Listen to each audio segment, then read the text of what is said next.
2 साल पहले हम एक यात्रा पे गए थे, शाकंभरी देवी, सहारनपुर से आगे।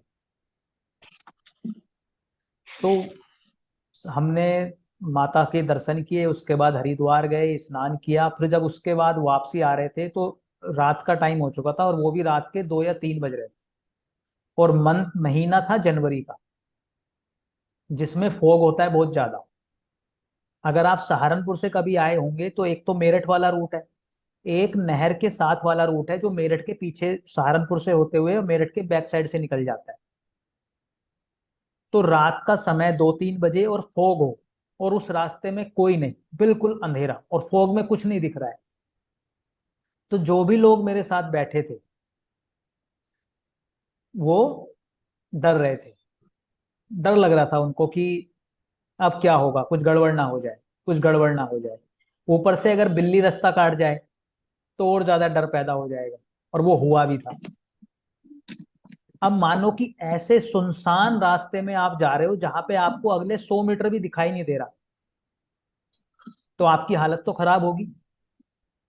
कष्ट आएगा आपको, डर भी लगेगा, आपको समझ में नहीं आएगा। और ऐसा रास्ता अगर आपके जीवन में आ जाए कि आपको आगे का कुछ दिखाई ना दे, तो निराशा छा सकती है, डिप्रेशन हो सकता है।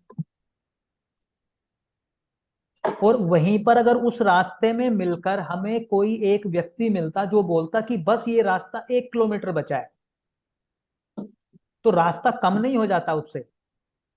उससे कुछ नहीं फर्क पड़ता। सिर्फ उससे फर्क क्या पड़ता कि हमारे अंदर एक विश्वास आ जाता कि सिर्फ बस 1 किलोमीटर है, बस 1 किलोमीटर है। जैसे ही हम इसको क्रॉस करेंगे, हम रोड पे आ जाएंगे, हम अच्छे रोड पे आ जाएंगे। बात समझ में आई? तो इसी प्रकार से हर किसी के जीवन में उतार चढ़ाव का समय आता है। तो एक ज्योतिषी या ज्योतिष की मदद से आप जब भविष्य में देखते हैं तो वो आपको ये गाइड कर सकता है कि मात्र इतने दिन और, इतने महीने और, या इतने साल और, उसके बाद फिर आपका समय भी आएगा। या आप हाईवे पे चल रहे हो, आपको आगे का दिख भी रहा है, लेकिन अचानक से कई बार आपने देखा होगा टूटे हुए पैचेज आ जाते हैं। कहीं काम चल रहा होता है, कंस्ट्रक्शन चल रहा होता है। जब कंस्ट्रक्शन चलता है तो किस लिए चलता है? रोड को अच्छा करने के लिए, आपके जीवन को अच्छा करने के लिए, ट्रांसपोर्टेशन को अच्छा करने के लिए। तो उसी प्रकार से हमारी लाइफ में भी कंस्ट्रक्शन का एक फेज आता है, उतार का जो फेज होता है। जब आप रोड पे चल रहे थे, सारे काम आपके बहुत अच्छे चल रहे थे, आप पैसा कमा रहे थे, परिवार में भी सब कुछ था, लेकिन अचानक से कुछ ऐसा हुआ, कोई आपने डिसीजन लिया और आप गड्ढे में। लेकिन इसका मतलब ये नहीं कि आगे रोड नहीं होगी, आगे अच्छा नहीं होगा। तो एक ज्योतिषी उस रोड पे अच्छे चलते हुए आपको आगाह कर सकता है। जैसे रोड साइड पे क्या लगाए जाते हैं? बोर्ड लगा दिए जाते हैं कि आगे रोड संकरा है, ध्यान पूर्वक चलें। तो वो एक ज्योतिषी करता है कि भैया आगे समय आपका खराब आने वाला है, तो आप अननेसेसरली लाइफ में रिस्क ना लें, संभल के चलें।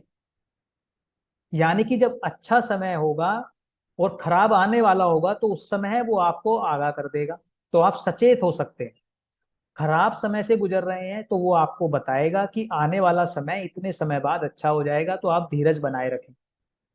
और अगर अच्छा समय लंबे समय तक अच्छा है कि अगले 5 साल, 10 साल, 15 साल अच्छा ही है, तो वो बोलेगा कि रिस्क लो, जितना ले सकते हो उतना रिस्क लो, क्योंकि आगे समय आपका है। अभी बहुत लंबा समय है, तो आप अच्छे समय में और आपको एनर्जी देगा कि और बूस्ट अप। अगर 100 रुपए का आप रिस्क ले रहे थे तो आप 150 का लो। व्यापार में या नौकरी में अगर बदलनी है नौकरी तो बदल दो, अच्छी चलेगी आपकी नौकरी। तीनों सिचुएशंस में आपकी मदद करेगा। जब अच्छा समय के बाद ट्रांसफॉर्मेशन आएगा कंस्ट्रक्शन वाला, कुछ अच्छा करने के लिए, उस समय मदद करेगा।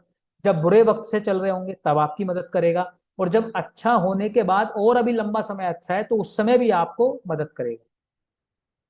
इसके अलावा शादी ब्याह में आपकी मदद कर सकता है कि किस प्रकार का लाइफ पार्टनर आपको सूट करेगा। क्योंकि आज की डेट में बहुत सारी चीजें अनसर्टेन। पहले शादियां होती थी, घर वालों का इंटरफेयर होता था, रिलेटिव्स बताते थे, तो उतने कलह नहीं होते थे। लेकिन आज के टाइम में तो थोड़ी सी अनबन हुई कि सब अपने अपने रास्ते। तो उस टाइम में आपकी कंपैटिबिलिटी चेक करने के लिए, सामने वाले के मन को चेक करने के लिए, सामने वाले की हैबिट्स को चेक करने के लिए एक ज्योतिषी आपकी मदद कर सकता है, ज्योतिष से आप उसकी जानकारी ले सकते हैं।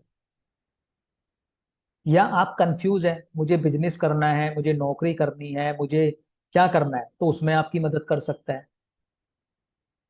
आप स्टडी में बच्चे कंफ्यूज हैं कि मैं इंजीनियरिंग करूं कि मेडिकल करूं कि मैं गवर्नमेंट जॉब की तरफ जाऊं कि मैं प्राइवेट जॉब की तरफ जाऊं कि मैं मास कम्युनिकेशन में कुछ करूं, मैं किस में क्या करूं, तो उसमें आपको गाइड कर सकता है।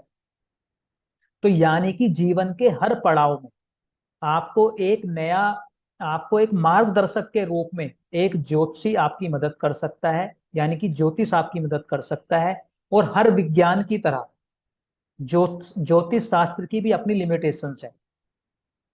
हर डॉक्टर की दवाई खा के आप ठीक नहीं हो जाते। हर डॉक्टर आपका 100% सक्सेसफुल ऑपरेशन नहीं कर सकता। किसी भी आप हॉस्पिटल में जाओगे, किन्हीं भी आप अच्छे से अच्छे डॉक्टर के पास चले जाओ, लेकिन उसके जीवन में ऐसे केस भी जरूर होंगे जो उससे बिगड़े हुए होंगे। उसी प्रकार से ज्योतिष में भी कुछ गणनाएं गलत हो सकती हैं। मोर देन 90% से ऊपर की एक्यूरेसी बहुत मुश्किल होती है, तो 10% में प्रॉब्लम्स होगी। वो भी डिपेंड करता है कि ज्योतिषी कितना क्वालिफाइड है। ज्योतिष एक्यूरेट है, विज्ञान एक्यूरेट है, लेकिन जो उसको बताने वाला है, जो उसको समझने वाला है, जिसने उसके बारे में समझा है, वो कितना पढ़ा लिखा है, कितना उन चीजों को समझता है और कितने अच्छे से बता पाता है, ये एक क्वेश्चन मार्क है। ठीक है। तो बात क्लियर हुई आपको कि ज्योतिष कैसे आपके जीवन में कुछ अच्छा कर सकता है। अगर आप प्रॉपर गाइडेंस लेके चलोगे तो हमेशा आप ज्योतिष से बहुत लाभ उठा सकते हो। लेकिन होता क्या है कि ज्योतिष का जो लाभ है ना, वो अपर क्लास या फिर अपर मिडिल क्लास को ही मिल पाता है एक्चुअल में।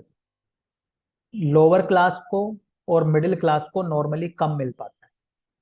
क्योंकि जो लोअर क्लास होगा, गरीब होगा, वो चाहेगा कि बस भभूत दे दें और मेरा जीवन बदल जाए, एक ताबीज पहना दें बस मेरा जीवन बदल जाए। और जब ऐसे चक्रों में कोई फंसता है तो फिर उसका शोषण होता है, फिर गरीब से वो और गरीब होता है। क्योंकि लूटने वाले बहुत हैं दुनिया में, बहुत बैठे हैं, घर हर जगह बैठे हैं, हर नुक्कड़ चौराहे पे बैठे हैं। गाइड की तरह यूज करोगे तो आपके जीवन में चार चांद लगा सकता है। अगर उसको मैजिक की तरह यूज करोगे और सोचोगे कि 2 मिनट में आपकी जिंदगी चेंज हो जाएगी, तो फिर गड़बड़ हो सकती है। बात क्लियर हुई?